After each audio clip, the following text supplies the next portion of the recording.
So someone like me, okay, I grew up I grew up in a home drinking every party, going out all the time, scary movies, any kind of music you want, no filters on the music. I was listening to Eminem, Dr. Dre, sixth grade. No parents putting no restrictions, okay? Even when it came to intercourse, my mom would just say, make sure you use protection. She wouldn't say things like wait for marriage or nothing like that. Just make sure you use protection. I grew up with a lot of serial dating. Almost had a different girlfriend every 2 to 3 months. My family was the same way. No real like marriage. No, very very rare. Like maybe one or two, but almost everyone divorced, broken up, gossip, bitterness, unforgiveness. And it's funny because there was a time in my life that I remember where if we were to bring a girlfriend to a special event, my mom would tell the girlfriend to step out of the picture because she didn't know if she was gonna last. So she didn't want just random girlfriends in every family event.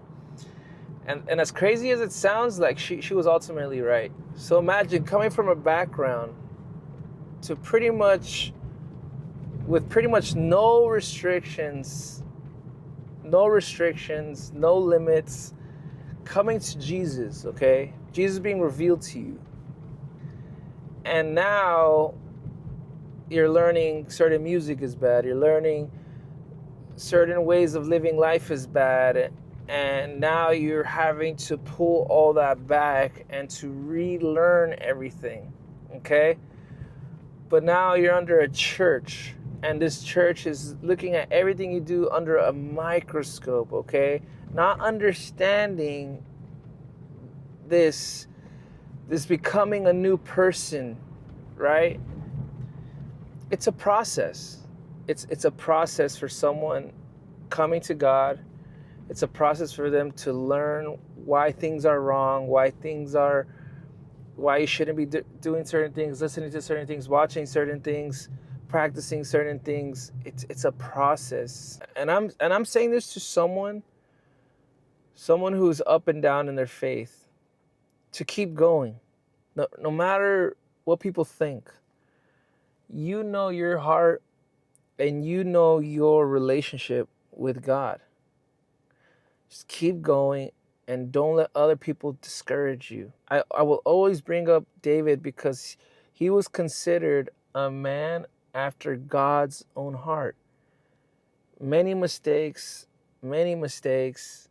yet God always forgave him, yet God always corrected him, and he just kept going. And as long as you don't give up, in my eyes, and I know in God's eyes, you will always be his. You will always be his. And when you're feeling discouraged, just remember that the only unforgivable sin is blaspheming God's Holy Spirit. Is saying that God's Holy Spirit is demonic. Because when Jesus was doing miracles and casting out demons, they were saying he was doing it with the power of Satan. And Jesus was like, if Satan is casting out Satan, then his house would be divided. And then he tells them to be careful not to blaspheme the Holy Spirit.